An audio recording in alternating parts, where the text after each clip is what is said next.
रात के लगभग 8:30 बज चुके थे। निधि रसोई में रात का खाना बना रही थी और खाना लगभग बन भी चुका था।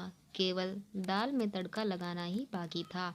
वैसे भी आज उसने हल्के फुल्के दाल चावल ही बनाए थे। दोपहर में कुछ मेहमान आए थे, इसलिए पनीर और छोले दोनों की ही सब्जी बनी थी, तो रात में हल्का फुल्का ही ठीक रहता है। अभी निधि यह सोच ही रही थी कि सास ममता जी ने रसोई में प्रवेश किया। बहू, शिल्पा के सास ससुर आने वाले हैं, फटाफट से खाना बना दो, कुछ बढ़िया सा बना देना। आखिर समधी आए हैं, कोई कंजूसी मत करना। ऐसा ना हो कि कल को शिल्पा को दो बातें सुननी पड़े। मैं जरा सोफे के कवर बदल देती हूँ। निधि के जवाब की प्रतीक्षा किए बिना ही सास ममता जी बाहर चली गई, क्योंकि वह जानती थी कि निधि सब कुछ संभाल लेगी। लेकिन ममता जी की बात सुनते ही निधि को 10 दिन पहले की घटना याद आ गई और ना चाहते हुए भी उसका मन एक बार फिर दुखी हो गया। दरअसल ममता जी की आदत है, वह अपने रिश्तेदारों का स्वागत बहुत ही अच्छे तरीके से करती है।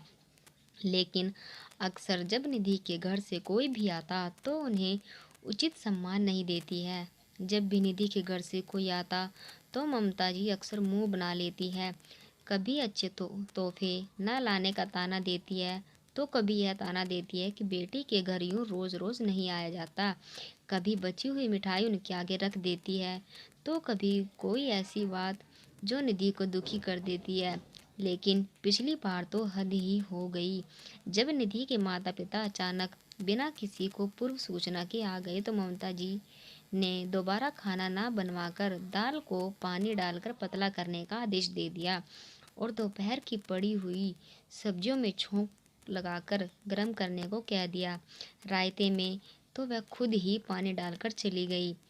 केवल खाने पीने में ही नहीं, अक्सर वह अपनी बातों से भी यह बता देती है कि निधि के परिवार में से किसी का भी यहाँ आना उन्हें पसंद नहीं है।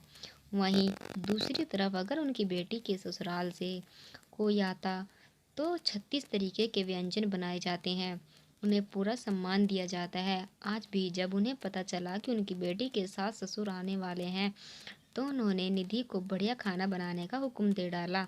हालांकि बाकी हर तरीके से ममता जी का व्यवहार निधि के प्रति बहुत अच्छा रहता है, लेकिन न जाने क्यों जब भी बात निधि के परिवार की आती है तो उनका व्यवहार बदल जाता है।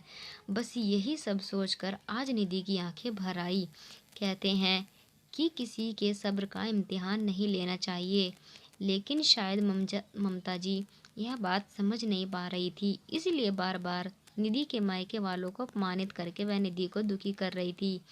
इसलिए लेकिन आज न जाने कहाँ से निधि में भी हिम्मत आ गई। अपने आंसू पोंछकर वह हॉल में आ गई और सोफे के कवर बदलते ही माता जी से बोली, मम्मी जी, दीदी के सास ससुर कब तक आएंगे? क्योंकि खाना तो लगभग बन ही चुका है। अरे अभी तो तुझे बोलकर आई हूँ कि इतना जल्दी खाना कैसे बन गया? मम्मी जी, वह क्या है ना, दाल चावल तो बन ही गए हैं। दाल में पानी डालकर उसे पतला कर देती हूँ, रायते में भी पानी डाल देती हूँ और दोपहर वाली जो पनीर और छोले की सब्जी बची हुई पड़ी है ना, उसे भी थोड़ा सा फ्राई करके तड़का लगा दूंगी और पूरियों का आटा तो दोपहर का बचा हुआ पड़ा ही है, तो एक्स्ट्रा खाना बनाने की कोई ज़रूरत नहीं है। वैसे भी आप ही तो कह रही थी ना कि उस दिन समधी के घर के ही तो होते हैं, वह तो अपने ही होते हैं, वह थोड़ी ना बुरा मानेंगे अगर हम उन्हें दोपहर का खाना खिला देंगे। अब दोबारा खाना बनाएंगे तो दोपहर का खाना खाना वेस्ट हो जाएगा। याद है ना मम्मी जी आपको, उस दिन जब मेरे मम्मी पापा आए थे तब आपने यह कहा था। फिर आज भी ऐसा करते हैं कि दीदी के साथ ससुर जी भी तो समधी ही है, घर के ही हैं, अपने लोग हैं, वह थोड़ी ना बुरा मानेंगे। क्यों, सही कह रही हूँ ना मैं मम्मी जी?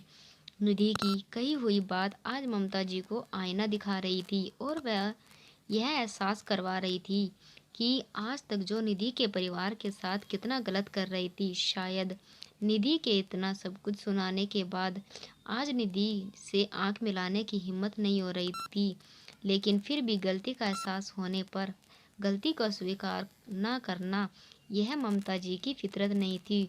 इसीलिए चंद ही मिनटों के बाद उन्होंने चुप्पी तोड़ते हुए निधि से कहा, बेटा, सबसे पहले तो आज तक जो गलत व्यवहार मैं तुम्हारे परिवार के साथ करती आई हूँ, उसके लिए मुझे माफ़ कर दे। और दूसरी बात, मैं तुमसे वादा करती हूँ कि जिस तरीके का व्यवहार शिल्पा के ससुराल वालों के साथ मैं करती हूँ, उसी तरीके से और वही अपनापन अब से मैं तुम्हारे परिवार वालों को भी दूंगी। देर से ही सही, लेकिन मुझ पर गुस्सा करके, मुझे तो बातें सुनाकर तुमने मुझे सही राह दिखाई दी। थैंक यू बेटा। दोस्तों, अक्सर देखा गया है कि लड़के वालों का व्यवहार लड़की वालों के प्रति अच्छा नहीं होता। उन्हें उचित सम्मान नहीं दिया जाता, जबकि जिस माता पिता ने अपने आप को जिगर का टुकड़ा दे दिया है, उनका सम्मान तो अत्यंत आवश्यक होता है। लेकिन फिर भी हमारा यह समाज न जाने क्यों उनकी अवहेलना कर बैठता है। इस विषय पर आपके क्या विचार और आपको यह कहानी कैसी लगी?